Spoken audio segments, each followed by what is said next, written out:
Hello everyone, welcome back to economics at east classes. तो कैसे हैं आप सभी? आई होप आप सभी बहुत ही अच्छे होंगे। तो लास्ट क्लास में हमने किए थे most important question, demand and elasticity of demand, right? तो आज उसी इलास्टिसिटी ऑफ डिमांड के कुछ और इंपॉर्टेंट क्वेश्चन में लेकर आई हूँ जो आज हम कवर करने वाले हैं। तो आज का टॉपिक है इलास्टिसिटी ऑफ डिमांड, एक ऐसे कॉन्सेप्ट की समझ जो आपको एग्जाम्स में टॉप करने और रियल लाइफ में भी काम आने वाली है। तो शुरू करते हैं एक सिंपल क्वेश्चन से। क्या होगा अगर किसी चीज का प्राइस बढ़ जाए, या आपकी इनकम डबल हो जाए, या कॉफी के प्राइस बढ़ने से टी की डिमांड बढ़ने लगे? इंटरेस्टिंग है ना? तो इन सब चीजों को आज की क्लास में हम समझने वाले हैं, क्योंकि ये भी आपके उन्हीं इंपॉर्टेंट क्वेश्चंस में से आते हैं। तो एग्जाम में आपको मोस्टली ये डिफरेंस भी देखने को मिलेगा कि price elasticity, income elasticity and cross elasticity of demand में क्या डिफरेंस है। और आप इन्हीं टॉपिक को इंडिविजुअल टॉपिक की तरह भी देख सकते हो एग्जाम्स में। ओके, तो इंडिविजुअली भी आपको पता होना चाहिए ये सब क्या होता है, और इन तीनों का आपस में डिफरेंस क्या होता है वो भी हमें पता होना चाहिए।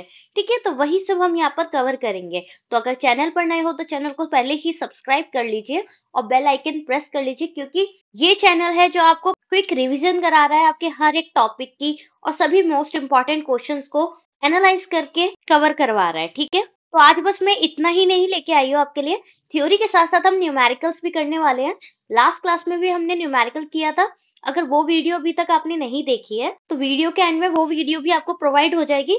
तो एंड में जब वीडियो आएगी तो आप उसे क्लिक करके उस वीडियो को भी देख सकते हैं, ताकि आपके जो प्रीवियस क्वेश्चन छूट गए हैं जिन भी बच्चों के, तो वो भी आप कवर कर लें। ठीक है, तो उसमें डिमांड करी है हमने, और इलास्टिसिटी ऑफ डिमांड के और बहुत ही अच्छे क्वेश्चन वहां पर मैं लेकर आई थी। उसमें आपको पूरा डिमांड और इलास्टिसिटी ऑफ डिमांड कवर हो जाएगा, और इस वीडियो को भी उसमें इंक्लूड कर लेना। ठीक है, तो दो तीन न्यूमेरिकल्स भी करेंगे हम, और मैं न्यूमेरिकल्स के साथ साथ आपको फॉर्मूला याद करना भी समझा रही हूँ, किस तरीके से आपको लाइफ टाइम तक वो फॉर्मूला याद रहे। ओके, तो एंड तक बने रहिएगा और वीडियो को लाइक कर दीजिए पहले ही। तो शुरू करते हैं प्राइस इलास्टिसिटी से। Okay, ready, 1 2 3 start.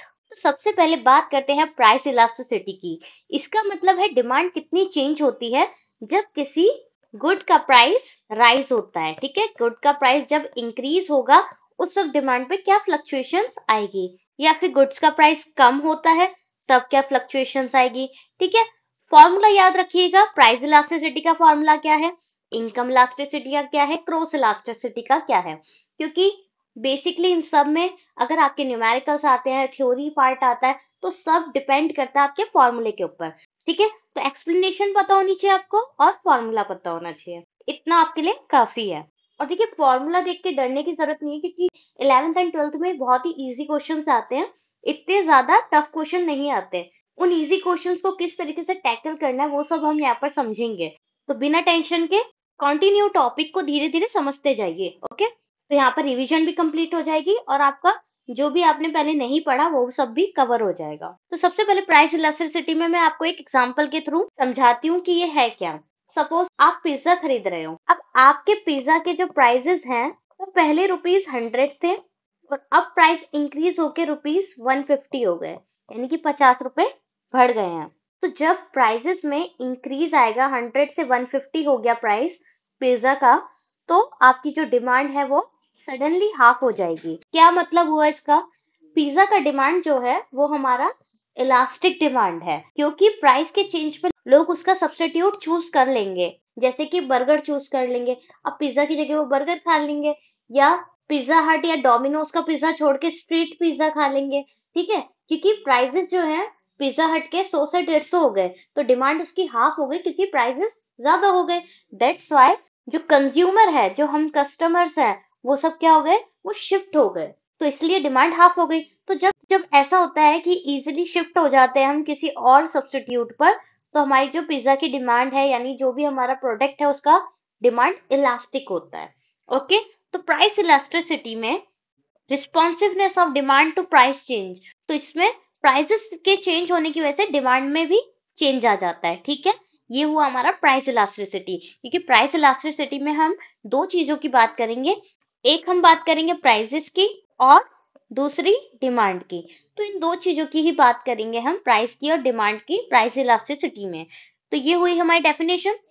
अब फॉर्मूले की बात करें तो मैंने आपको बताया पिज्जा का जो प्राइस है वो बढ़ गया, तो डिमांड हाफ हो गई। तो यहाँ पर भी जो क्वांटिटी में चेंज आ रहा है उसकी बात करेंगे और जो प्राइसेस में चेंज आ रहा है उसकी बात करेंगे। तो प्राइस इलास्टिसिटी का फॉर्मूला है elasticity of demand is equals to percentage change in quantity upon में परसेंटेज चेंज इन प्राइसेस। तो ये फॉर्मूला मैंने आपको अच्छे से समझाया था लास्ट वीडियो में, किस तरीके से इलास्टिसिटी में परसेंटेज चेंज इन क्वांटिटी और परसेंटेज चेंज इन प्राइस आता है। ठीक है, तो लास्ट वीडियो देखेंगे तो अच्छे से फॉर्मूला आपको समझ आ जाएगा। तो ये फॉर्मूला हुआ प्राइस इलास्टिसिटी का, क्योंकि यहाँ पर हम प्राइस इलास्टिसिटी में प्राइस और डिमांड की बात कर रहे हैं, तो प्राइस नीचे आएगा और क्वांटिटी में जो भी चेंज आ रहा है वो ऊपर आएगा। ठीक है, और जो ये डेल्टा होता है वो चेंज का निशान होता है, जो भी चेंजेस आ रहे हैं, यानी प्राइस अभी पहले 100 रुपए था, अब 150 हो गया, तो कितने रुपए का चेंज आया इन दोनों के बीच में? 50 रुपए का चेंज आया। ठीक है, तो ये चेंज हम यहाँ पर कंसिडर करते हैं। आई होप आप सभी को क्लियर हो रहा होगा। एग्जाम्पल की बात करते हैं, तो एग्जाम्पल इसमें टी के प्राइसेस इंक्रीज हो रहे हैं, डिमांड फॉल्स। मैंने पिज्जा का एग्जाम्पल दिया अभी आपको। अब यहाँ पर इंडियंस की फेवरेट चाय की बात कर रहे हैं। ठीक है, आप में से भी काफी लोगों को पसंद होगी चाय। तो जैसे ही अगर टी के प्राइसेस जो हैं वो इंक्रीज हो जाते हैं, अगर प्राइस बढ़ गए, तो जो डिमांड होगी टी की वो क्या हो जाएगी? वो डिक्लाइन हो जाएगी, फॉल हो जाएगी, वो कम हो जाएगी। क्योंकि ये ह्यूमन नेचर होता है, जैसे ही किसी भी चीज के प्राइसेस इंक्रीज होते हैं तो हम उसकी डिमांड को कम कर देते हैं। ह्यूमन नेचर ही तो है। अगर आपको किसी चीज का प्राइस बढ़कर मिल रहा होगा, ज्यादा प्राइस की मिल रही होगी कोई प्रोडक्ट, तो क्या आप उसकी डिमांड करेंगे? नहीं, आप उसका कोई सब्स्टिट्यूट ढूंढेंगे जो उससे सस्ता हो। ठीक है, तो डिमांड अपने आप ही कम हो जाती है जब प्राइसेस इंक्रीज होते हैं। ओके, सो ये था हमारा एक एग्जांपल प्राइस इलास्टिसिटी का। आई होप प्राइस इलास्टिसिटी यहाँ पर आपका कवर हो गया होगा। अब इनकम इलास्टिसिटी क्या होता है? अभी हमने प्राइस की बात की, तो प्राइस के चेंजेस पे ध्यान दिया कि प्राइस में क्या चेंज आ रहा है। अब हम इनकम इलास्टिसिटी की बात कर रहे हैं, तो इनकम के थ्रू क्या चेंज आ रहा है क्वांटिटी डिमांड में, उसे कंसिडर करेंगे यहाँ पर। ठीक है, so responsiveness of demand to income change, ये मेजर करता है कि डिमांड कैसे रिएक्ट करेगी जब आपकी इनकम बढ़े या घटे। ठीक है, अगर आपकी इनकम बढ़ने से आपकी डिमांड भी बढ़ जाए, तो यानी आपका कौन सा गुड है? Normal good. क्योंकि इनकम बढ़ी तो हमने उसकी डिमांड भी कर ली, तो वो नॉर्मल गुड हुआ। अगर डिमांड भी गिर जाए, जैसे मेरी इनकम इंक्रीज हुई और मेरा जो डिमांड थी वो कम कर दी मैंने, तो वो डिमांड कम क्यों की? क्योंकि वो इंफीरियर गुड था, यानी लो क्वालिटी का गुड था, दैट्स वाई मैंने अपनी डिमांड कम कर दी। अब मैं सस्ते चीप गुड्स जो है वो यूज नहीं करती, क्योंकि मेरी इनकम बढ़ गई है। बट जो लग्जरी गुड्स हैं या जो नॉर्मल गुड्स हैं उनकी डिमांड में इंक्रीज कर दूंगी जैसे ही मेरी इनकम में इंक्रीज आएगा। ठीक है, बेसिक सी बात है ये। एग्जाम्पल से सुनिए, जैसे अगर आपकी सैलरी डबल हो जाए तो आप लग्जरी कार ब्रांडेड कपड़े ज्यादा खरीदोगे, तो क्या होगा? इनकम इलास्टिसिटी है वो क्या होगा? पॉजिटिव होगा। क्योंकि जैसी सैलरी डबल हुई, लग्जरी कार्स ब्रांडेड कपड़े खरीदना शुरू कर दिया। लेकिन अगर आपकी इनकम कम हो, जैसे ही मेरी इनकम कम होगी, तो उस केस में मैं क्या करूंगी?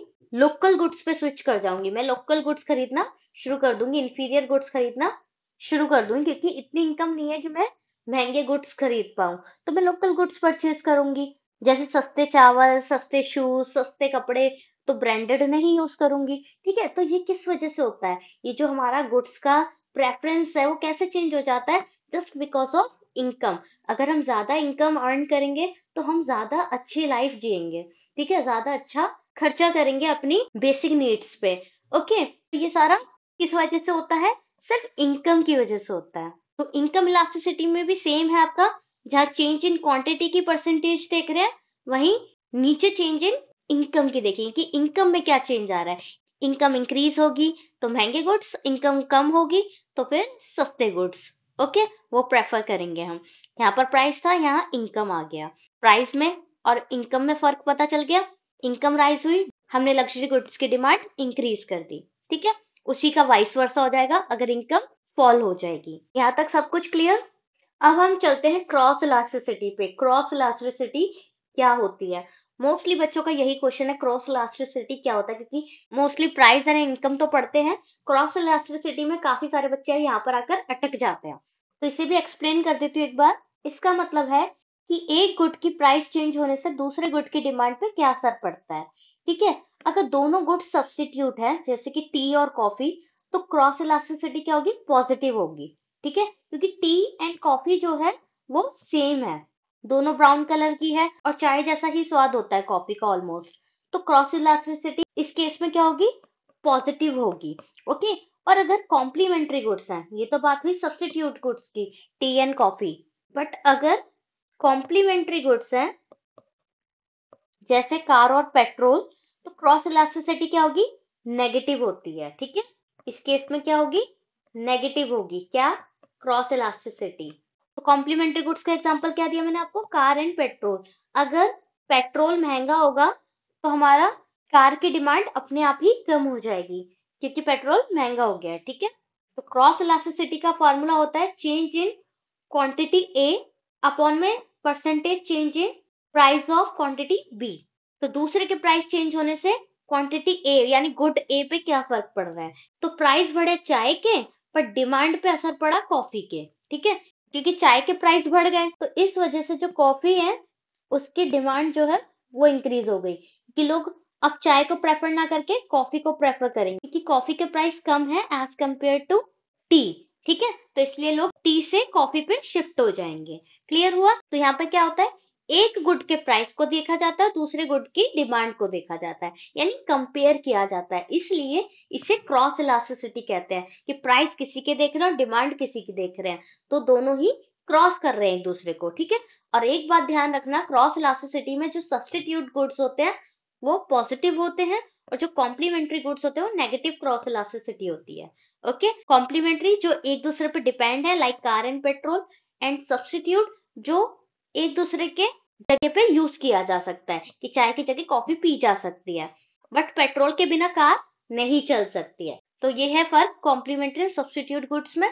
तो इसी के साथ क्रॉस इलास्टिसिटी भी समझ आ गया होगा और कॉम्प्लीमेंट्री और सब्स्टिट्यूट गुड्स भी समझ आ गया होगा। तो यहाँ पर हमने प्राइस इलास्टिसिटी देखी और फॉर्मूला समझा उसका, इनकम इलास्टिसिटी क्या होता है वो समझा और इसका फॉर्मूला देखा, और क्रॉस इलास्टिसिटी क्या होता है और इसका फॉर्मूला देखा। ठीक है, और एग्जांपल्स भी अच्छे से हमने यहाँ पर समझ लिए। तो किसी भी तरीके का क्वेश्चन आ जाए आपका प्राइस इलास्टिसिटी, इनकम इलास्टिसिटी और क्रॉस इलास्टिसिटी ऑफ डिमांड का, तो आप इजीली इसको एक्सप्लेन अब कर सकते हैं। ठीक है, तो कोई भी आपका क्वेश्चन हो इससे रिलेटेड तो आप कमेंट करके पूछ लीजिएगा, मैं उस पर डेफिनेटली रिप्लाई करूंगी। अदरवाइज कोई भी टॉपिक नहीं समझ आता है तो उस पर एक पर्टिकुलर वीडियो भी लेकर आऊंगी। ठीक है, तो एक क्विकली रिवीजन कर लेते हैं इसकी। प्राइस इलास्टिसिटी, प्राइस और डिमांड के बीच का रिलेशन, इनकम इलास्टिसिटी, इनकम और डिमांड के बीच का रिलेशन, एंड क्रॉस इलास्टिसिटी, एक गुड के प्राइस और दूसरे गुड की डिमांड का रिलेशन। अगर ये कॉन्सेप्ट क्लियर है तो इसी बात पे जल्दी से वीडियो को लाइक कर दीजिए। हम चलते हैं नेक्स्ट क्वेश्चन पर। तो आज का दूसरा क्वेश्चन है हमारा calculate price elasticity of demand. तो इलास्टिसिटी ऑफ डिमांड हमने लास्ट क्लास में किया था जहां पर हमने प्राइस इलास्टिसिटी भी की थी, सभी टाइप की, perfect elastic, perfect in elastic, unitary elastic, ये सब भी करा था कवर। ठीक है, एक बार दिखा देती हूँ आपको। देखिए 6 मार्क्स के क्वेश्चन में मैंने ये लास्ट क्लास में आपको सारा करवाया था अच्छे से विद ग्राफ। ओके, तो जिसने भी ये वीडियो नहीं देखी तो एक बार देख लीजिएगा, तो सभी ग्राफ्स आपको अच्छे से समझ आ जाएंगे। तो ये मत सोचिएगा कि मैंने ये क्वेश्चन स्किप कर दिया, ये मोस्ट इंपॉर्टेंट क्वेश्चन है तो मैंने ये पहले ही आपको करा दिया है। वीडियो एंड में आपको मिल जाएगी तो देख लेना एक बार। हम चलते हैं अपने आज के क्वेश्चन पर। सो आज के क्वेश्चन में हमारा हमें price elasticity of demand calculate करनी है using the total expenditure method. Calculate के क्वेश्चंस तो हम अभी करेंगे फॉर्मूलाज के साथ, बट अभी प्राइस इलास्टिसिटी ऑफ डिमांड और टोटल एक्सपेंडिचर मेथड और इन दोनों के रिलेशनशिप को समझेंगे। तो price elasticity of demand using the total expenditure method. Total expenditure method is used to analyze the relationship between price elasticity of demand and the total expenditure. तो basically ये relationship होता है between price elasticity of demand and the total expenditure. ठीक है, तो total expenditure कैसे निकालते हैं हम, जितना हमारा प्राइस है और जितनी हमारी क्वांटिटी है, यानी 5 क्वांटिटी है हमारी 10 रुपए की, तो हमारा टोटल एक्सपेंडिचर कितना हो गया 50 रुपए का। ठीक है, तो इस तरीके से टोटल एक्सपेंडिचर निकाल लेते हैं, सभी को पता है ये बात। अब प्राइस इलास्टिसिटी ऑफ डिमांड को कैलकुलेट कैसे करते हैं उसके कुछ स्टेप्स होते हैं। क्वेश्चन ये प्रोसेस पूछ लेता है कि आपको एक्सप्लेन करना relationship between price elasticity and total expenditure. तो पहले आप प्राइस इलास्टिसिटी क्या होता है डिमांड की उसे समझाएंगे, उसके बाद टोटल एक्सपेंडिचर समझाएंगे और टोटल एक्सपेंडिचर कैसे निकलता है ये सब बताएंगे। ठीक है, तो observe change in total expenditure.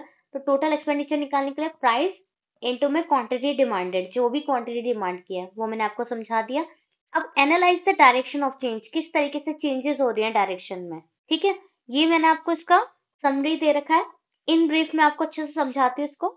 देखिए relationship between price elasticity and total expenditure same चीज है, बस इसको अच्छे से यहाँ पर मैंने एक्सप्लेन कर रखा है, इसलिए हम इधर से समझेंगे इसको। अब आपको प्राइस इलास्टिसिटी और टोटल एक्सपेंडिचर के बीच का रिलेशन देखना है, तो देखिए सबसे पहले इलास्टिक डिमांड से शुरू करते हैं। जब डिमांड इलास्टिक होती है तो elasticity of demand is greater than 1 होता है, राइट। जब परफेक्टली इलास्टिक होती है तो क्या होता है, कमेंट करके बताइए। तो इलास्टिक डिमांड हमारा ग्रेटर देन 1 होता है, इसमें प्राइसेस और जो टोटल एक्सपेंडिचर है वो अपोजिट डायरेक्शन में मूव करते हैं।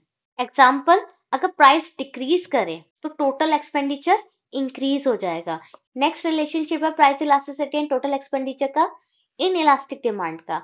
इन इलास्टिक में क्या होता है, हमारा ईडी लेस देन 1 होता है, यानी इन इलास्टिक डिमांड। तो इसमें price and total expenditure move करता है सेम डायरेक्शन में, यानी कि अगर प्राइसेस इंक्रीज हो रहे हैं तो हमारे टोटल एक्सपेंडिचर भी इंक्रीज होंगे, और अगर हमारे प्राइस डिक्रीज हो रहे हैं तो टोटल एक्सपेंडिचर भी डिक्रीज होगा।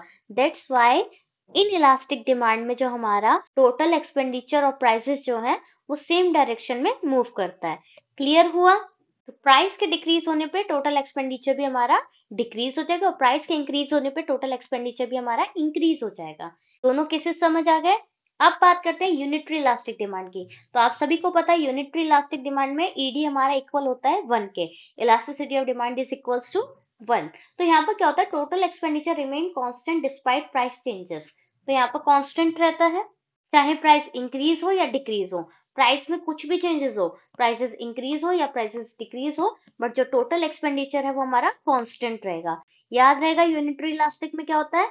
तो बेसिकली ये जो मेथड्स हैं फर्म के लिए यूजफुल है, क्योंकि ये बताता है कि प्राइस के चेंजेस का इम्पैक्ट उनके रेवेन्यू पर क्या होगा। ठीक है, तो उनके रेवेन्यू पे क्या असर पड़ेगा ये बताने के लिए ये यूजफुल होता है, इसलिए ये सारे मेथड्स हम यहाँ पर पढ़ रहे हैं। तो रीजन भी तो पता होना चाहिए हम इलास्टिसिटी पढ़ क्यों रहे हैं। तो इलास्टिसिटी हम इन कारणों की वजह से पढ़ रहे हैं कि फर्म्स के रेवेन्यू पर क्या फर्क पड़ेगा। अब चलते हैं हमारे न्यूमेरिकल पार्ट पे। थ्योरेटिकल पार्ट जो हमारा है वो पार्ट 1 में हम कर चुके हैं। आज भी हमने 2 क्वेश्चंस यहाँ पर कवर करे हैं। अब न्यूमेरिकल्स कर लेते हैं जल्दी से, और उसका फॉर्मूला कैसे याद करना है वो सारी ट्रिक्स भी आपसे मैं शेयर करूंगी। तो आज का हमारा फर्स्ट क्वेश्चन है, a product price increase by 25% leading to a 50% fall in its demand. सबसे पहली बात है, रिलैक्स होके क्वेश्चन को आराम से पढ़ना है आपको, ठीक है। धीरे धीरे समझ के क्वेश्चन को पढ़ना है, बट एग्जाम है तो थोड़ा स्पीड उस तरीके की रखिएगा कि जल्दी भी पढ़े और समझ भी आए आपको। ओके, तो पहले पार्ट्स में पढ़ना है, इतना पढ़ लिया, फिर इतना पढ़ लिया, फिर एंड पढ़ा, ठीक है। तो calculate the price elasticity of demand and interpret the result. तो आपको क्या निकालने को बोल रहे हैं, कैलकुलेट प्राइस इलास्टिसिटी। तो प्राइस इलास्टिसिटी का फॉर्मूला क्या है, अभी हम पीछे पढ़कर आए, याद कीजिए। ED is equals to percentage change in quantity demand and percentage change in prices.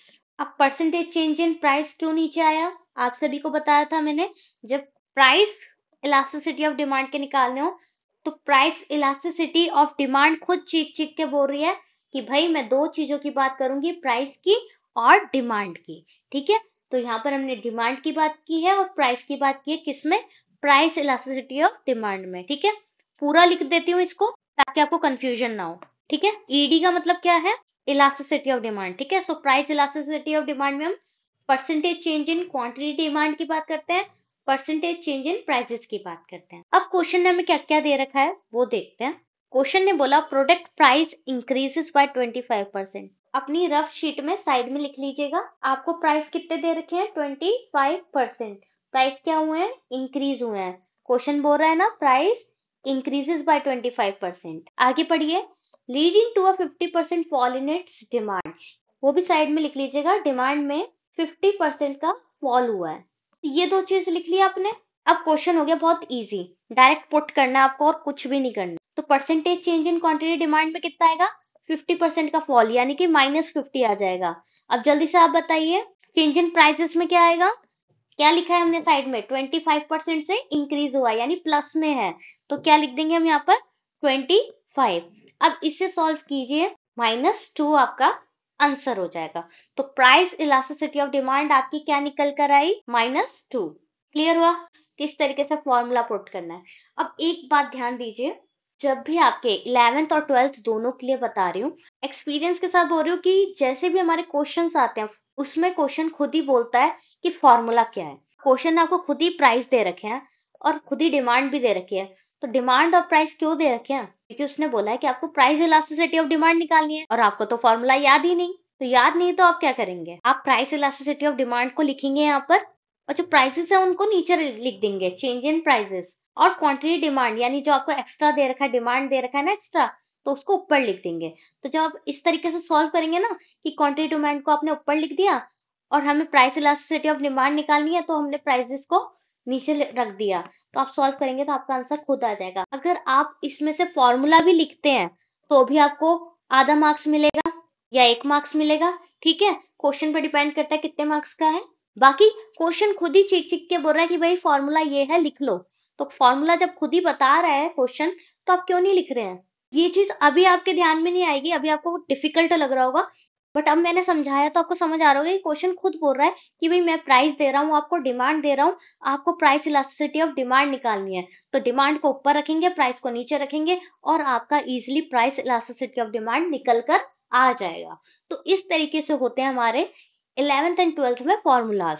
तो कमेंट करके प्लीज बताइएगा कि हाँ हमें फॉर्मूला समझ आया है, ताकि मुझे भी समझ आए कि आपको मेरे पढ़ाने का तरीका समझ आ रहा है। ठीक है, तो नेक्स्ट क्वेश्चन पे चलते हैं। फॉर्मूला समझ लिया हमने किस तरीके से बनाना है, अब आगे क्वेश्चन सॉल्व करते हैं। तो ये क्वेश्चन मैं सॉल्व लाई हूँ ताकि एग्जाम का टाइम है तो आपका टाइम वेस्ट ज्यादा ना हो। यहीं पे जल्दी से समझ लेते हैं। क्वेश्चन पढ़िए धीरे धीरे से समझ के। When the price of a good falls from 20 to 15, तो क्या कह रहे हैं, जो प्राइस है वो कम हो गया, 20 से 15 हो गया। प्राइस में क्या चेंज आया? पहले प्राइस था ₹20, न्यू प्राइस आपका क्या है? ₹15, यानी प्राइस कम हो गया। आगे क्वेश्चन पढ़िए। If demand rises from 200 units to 300 units, जैसे ही प्राइस कम हुए, 20 से 15 प्राइस पहुंच गए, तो डिमांड बढ़ गई।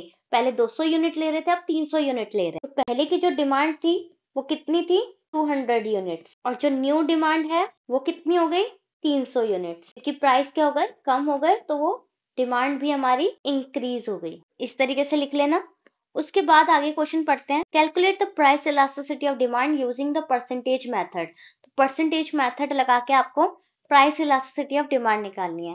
तो प्राइस इलास्टिसिटी ऑफ डिमांड का फॉर्मूला क्या था? Percentage change in quantity upon में percentage change in price. Okay, यही सेम फॉर्मूला फिर से रिपीट हो रहा है, बट अब फर्क क्या है कि अब आपको डायरेक्ट परसेंटेज नहीं निकाल के दे रखी है। जैसे इस क्वेश्चन में दे रखी थी 25%, 50%, तो अब आपको परसेंटेज भी खुद निकालनी है। ठीक है, ये परसेंटेज आपको खुद निकालनी है। तो वो कैसे निकालेंगे कि आपको डिमांड पहले वाली भी दे रखी है, नई वाली भी दे रखी है, तो आप परसेंटेज चेंज इन क्वांटिटी निकालेंगे। न्यू डिमांड आपकी 300 है और पुरानी 200 यूनिट। तो जो पहले की यूनिट्स थी उससे उसको डिवाइड कर देंगे, मल्टीप्लाई में 100, तो आपको परसेंटेज में आ जाएगा।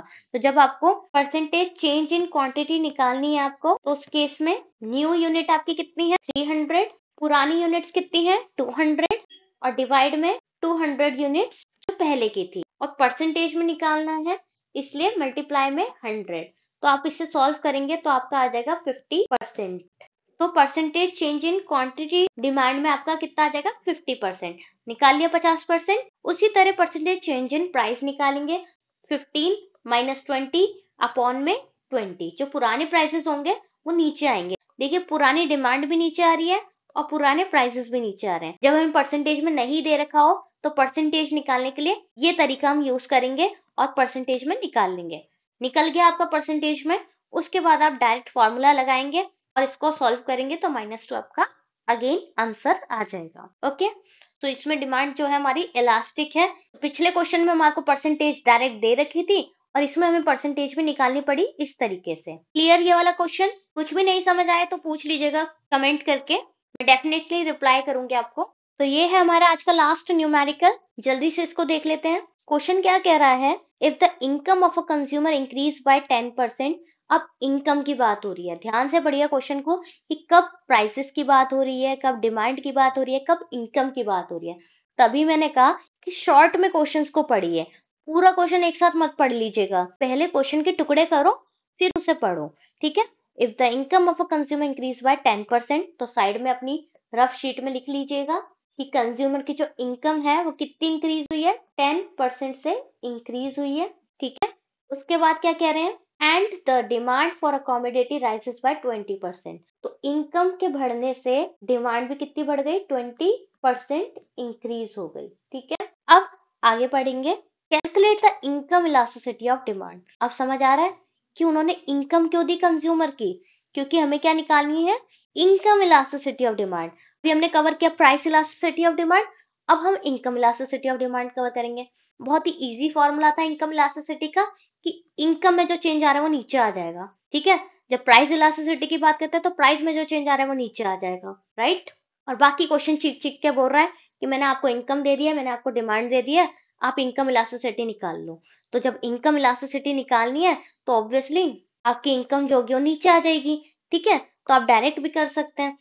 तो इलास्टिसिटी ऑफ इनकम निकालने के लिए percentage change in quantity demand and upon में percentage change in income. Okay, फिर आपका इजिली इलास्टिसिटी ऑफ इनकम निकल ही आएगा। तो इनकम में कितना चेंज आया है, 10% का, डिमांड में कितना राइज आया है, 20% का। तो इसे कट करेंगे तो आपका आंसर आ जाएगा 2। तो the commodity is a luxury good as income elasticity is greater than 1। तो आपका इलास्टिसिटी ऑफ इनकम क्या निकल के आया, 2 निकल के आया। 2 आपका आंसर होगा। बट इंटरप्रिटेशन क्या है कि ये जो गुड्स है ना वो लग्जरी गुड होगा, क्योंकि जैसे ही इनकम बढ़ी तो डिमांड भी बढ़ गई। जैसे ही मेरे पास ज्यादा पैसा आया तो मैंने लग्जरी कार की डिमांड कर ली। तो लग्जरी कार की डिमांड क्यों की, क्योंकि मेरी इनकम बढ़ गई, मैं अमीर हो गई। ठीक है, तो ज्यादा पैसा आ गया तो मैंने महंगी कार खरीद ली। तो इस केस में जो इलास्टिसिटी होगी वो ग्रेटर देन 1 होगी, यानी मेरी इनकम की इलास्टिसिटी इतनी ज्यादा, इतना इलास्टिक है, इतना पैसा है मेरे पास कि वो ग्रेटर देन 1 हो गया। क्लियर, वो इक्वल टू 1 से ऊपर चला गया, वो ग्रेटर देन 1 हो गया। तो ग्रेटर देन 1 किस केस में होंगे, यहाँ तक तो पैसा जो है मेरा नॉर्मल है, यूनिटरी इलास्टिक है। बट जैसे ही ग्रेटर देन 1 हो जाएगा इलास्टिसिटी, तो यानी मैं बहुत ज्यादा अमीर हो गई हूँ। तो ज्यादा अमीर हो गई तो ज्यादा अच्छी लग्जरी कार खरीद ली, क्योंकि मेरे पास पैसा ज्यादा है, इनकम ज्यादा है मेरी, तो इसलिए इलास्टिसिटी ग्रेटर देन 1 हो गई। तो इसको देख के आप बता भी सकते हैं कि आपकी इलास्टिसिटी कैसी है, यूनिटरी इलास्टिक है, परफेक्टली इलास्टिक है, परफेक्टली इन इलास्टिक है, या ग्रेटर देन 1 है, या लेस देन 1 है। क्लियर हुआ कि इलास्टिसिटीज का क्या मतलब है ओवरऑल आपके इस चैप्टर में, इन क्वेश्चंस में, इन एग्जाम्स में हम इलास्टिसिटी को पढ़ क्यों रहे हैं, इन कारणों की वजह से हम पढ़ रहे हैं। ठीक है, तो क्वेश्चन अगर आपका आए कि ग्रेटर देन 1 है तो आपके गुड्स कैसे होंगे, तो लग्जरी गुड्स होंगे। इक्वल टू 1 है तो कैसे गुड्स होंगे, नेसेसरी गुड्स होंगे। लास्ट जो इलास्टिसिटी और डिमांड की वीडियो थी, वीडियो के एंड में लगा दूंगी, तो वो देखेंगे तो आपको समझ आ जाएगा कि कौन से गुड्स पे कौन सी इलास्टिसिटी होती है। ठीक है, तो इसी के साथ आज के हमारे सभी न्यूमेरिकल्स कवर होते हैं, और सभी जो भी इलास्टिसिटी ऑफ डिमांड के इंपॉर्टेंट क्वेश्चन थे वो सब मैंने यहाँ पर कवर करवा दिए, जो एग्जाम पॉइंट ऑफ व्यू से बहुत ज्यादा इंपॉर्टेंट है। अगर आपको भी लगता है कि कोई क्वेश्चन है जो मुझसे स्किप हो गया तो कमेंट करके बता दीजिए, मैं उस स्किप क्वेश्चन को भी अलग से आपको करवा दूंगी, उस पर भी एक पर्टिकुलर वीडियो बन जाएगी। ठीक है, तो वीडियो अगर अच्छी लगी हो तो सबसे पहले वीडियो को लाइक कर लीजिए और बेल आइकन प्रेस कर लीजिए अगर चैनल पर नए हैं तो, जितने भी आने वाले नोटिफिकेशन है सभी ताकि आपको इजिली मिलते रहें। ठीक है, तो चैनल को सब्सक्राइब करना ना भूलें। मिलते हैं आने वाली शानदार वीडियोस में जो आपको कराएगी आपकी क्विक रिवीजन आपके एग्जाम्स के लिए। तो इसी तरह पढ़ेंगे और करेंगे अपने टारगेट को achieve. And all the very best for your exams.